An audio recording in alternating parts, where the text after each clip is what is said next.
Good morning, my student, grade 6D, Saint Stephanus. How are you? Today is Monday, 2 August 2021. I hope you stay healthy, spirit, before we start learning online. Kita masuk pada tema yang pertama, selamatkan makhluk hidup. Subtema yang ketiga, ayo selamatkan hewan dan tumbuhan. Gabungan pembelajaran 2 dan 3. Tem 1, selamatkan makhluk hidup. Subtem 3, ayo selamatkan hewan dan tumbuhan.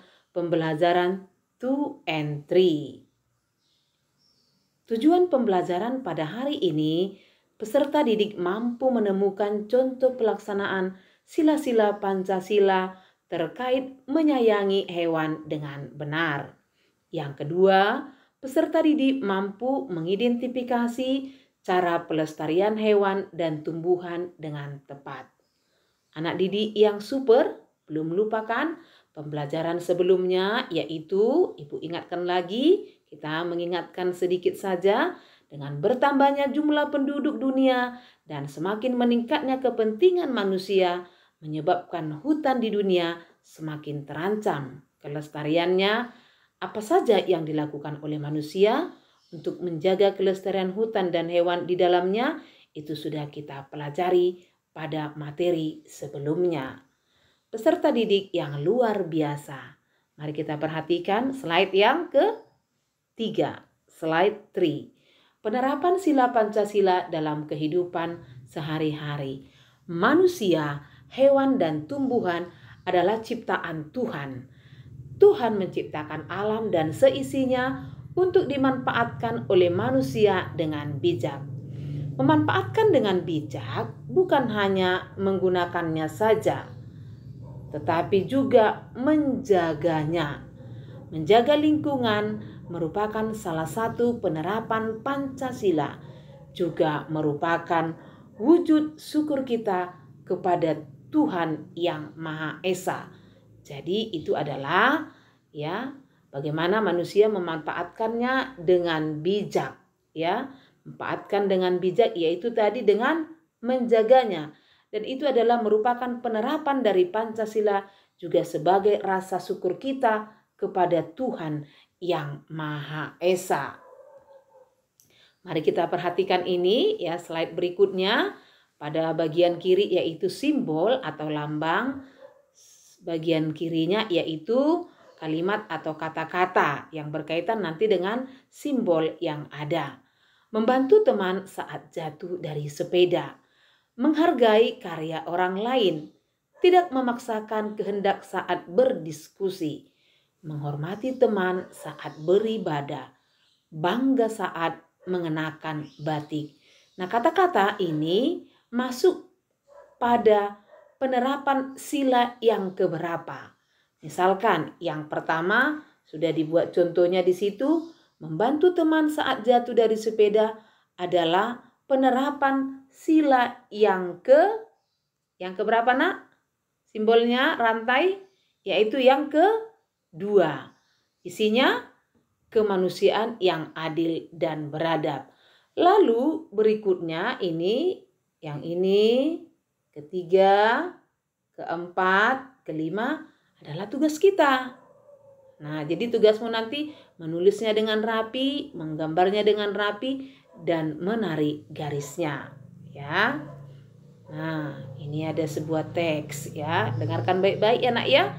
Karena nanti dari wacana ini ada sebuah pertanyaan untuk kita bersama. Lina memiliki seekor kucing. Ia sangat menyayanginya. Kucing Lina senang bermain. Terkadang Lina mengajaknya bermain di taman atau di halaman rumah. Kalau Lina sedang mengikuti pembelajaran atau sedang bepergian, kucing Lina bermain sendiri. Memanjat atap rumah, berguling dan bermain dengan bola adalah hal yang disukainya. Pagi ini Lina sangat sedih. Kucingnya terjatuh dari atap rumah. Saat Lina mendekati kucingnya, Lina melihat kaki kiri kucing terluka. Lina panik. Tetangga Lina adalah seorang dokter hewan. Lina membawa kucingnya ke sana. Dokter hewan sangat teliti mengobati kucing. Ia memasang perban untuk menutupi luka kucing. Setelah diobati, Lina membawa kucingnya pulang. Ia senang karena kucingnya sudah bisa berjalan kembali. Nah, pertanyaan untuk teks yang baru kalian dengar dan mungkin kalian ikuti membacanya. Jika kita Lina, apa yang kita lakukan sebagai penerapan sila Pancasila? Jika kalian atau kita Lina, apa yang kalian lakukan sebagai penerapan sila Pancasila? Ayo.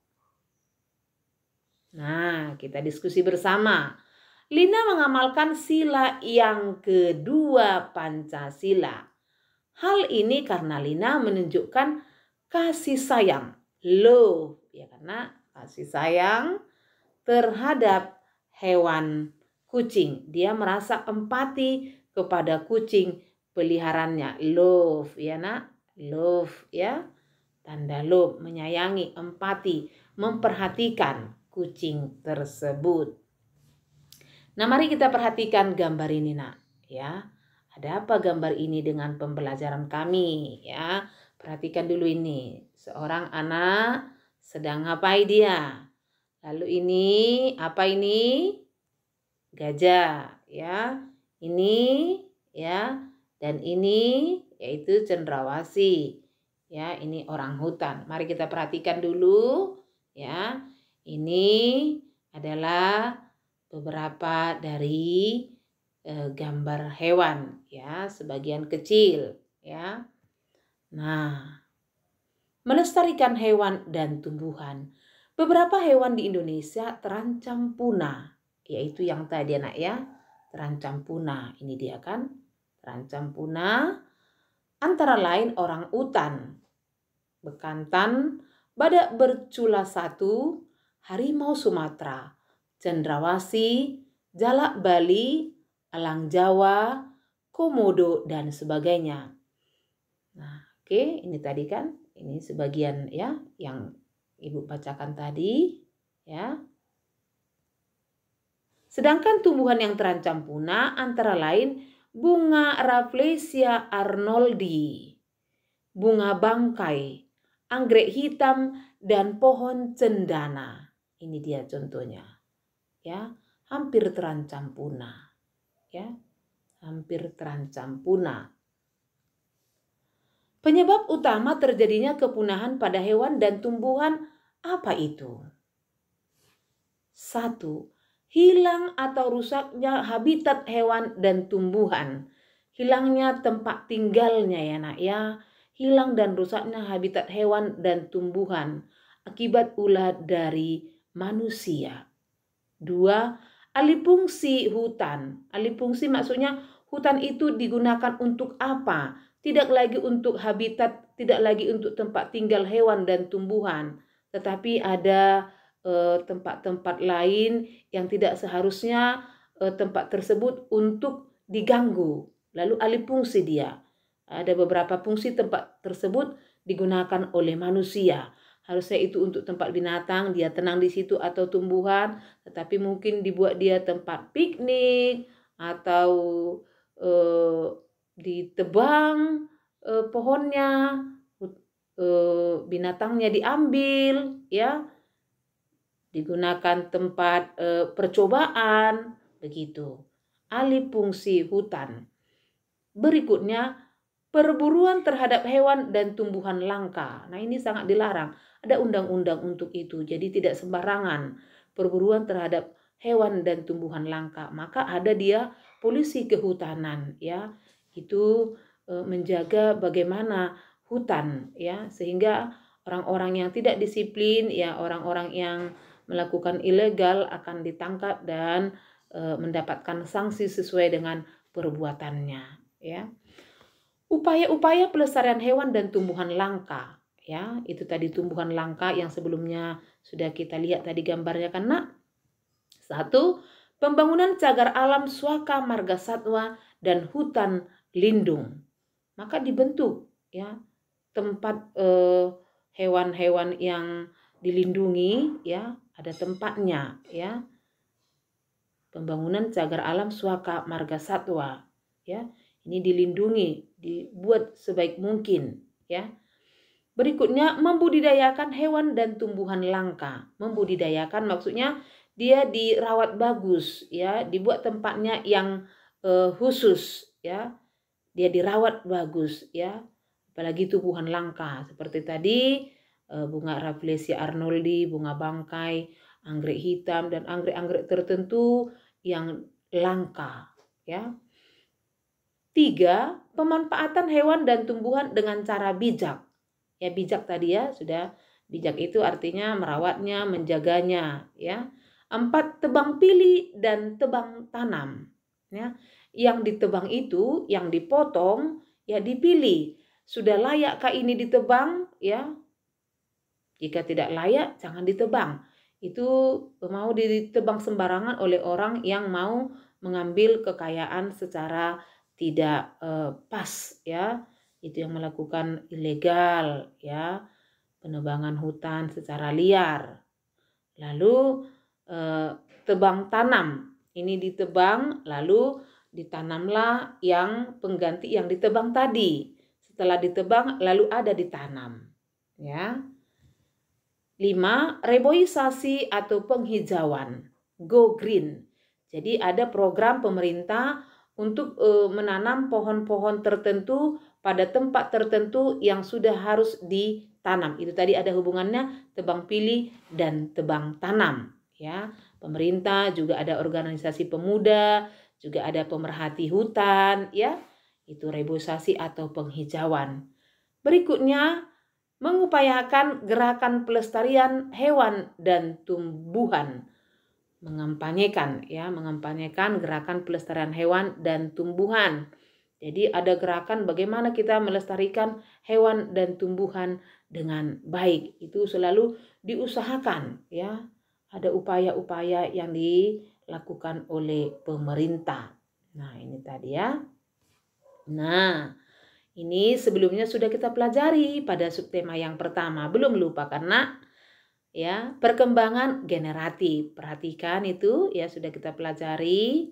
Apa hubungannya dengan pembelajaran kita ini nanti akan Mem katakan ya. Kita perhatikan dulu perkembangbiakan generatif buatan ya, cangkok ya, apa yang dicangkok itu ya, batang, tangkai dan ranting ya. Stek batang ya, batangnya dibelah, ditancapkan ya. Nah, ini juga ya. Perkembangbiakan vegetatif alami, akar tinggal yaitu jahe ya, kunyit, umbi lapis yaitu bawang putih, bawang merah, umbi batang, ubi ya, umbi akar pada kentang, wortel, tunas adventif yaitu pada bagian ujung daripada daun ya, spora yaitu lumut, geragi contohnya dia tumbuhan stroberi ya. Nah, perkembangbiakan generatif yaitu perkembangbiakan tumbuhan melalui perkawinan sel kelamin jantan benang sari dan sel kelamin betina atau putik ya. Perkembangbiakan vegetatif yaitu perkembangbiakan tumbuhan tanpa perkawinan. Nah, padahal itu sudah kita bahas pada subtema yang pertama. Nah, hubungannya dengan pembelajaran kita pada hari ini, dengan membantu perkembangbiakan tumbuhan, berarti kamu telah ikut. Kita telah ikut melestarikan keberadaannya. Itulah wujud syukur kita kepada Tuhan yang Maha Esa. Jadi peserta didik kami diajak untuk melestarikan tumbuh-tumbuhan yang ada di lingkungan rumahmu ya. Nah, tugasnya apa? Muatan IPA. Menulis dengan rapi isi slide 8 dan 9. Muatan PKN tadi sudah menulis, menggambar, menarik garis dengan rapi, isi dari slide 4. Nanti kalian buka atau ada dalam buku tema halaman 128 ya anak didik yang baik ya. Kita perhatikan sekali lagi. Nah, ini dia ya, review kembali ya, ini gambarnya. Nah, cerita Lina tadi ya. Ini tadi tugasnya ya. Lalu ini penerapan sila Pancasila, tujuannya.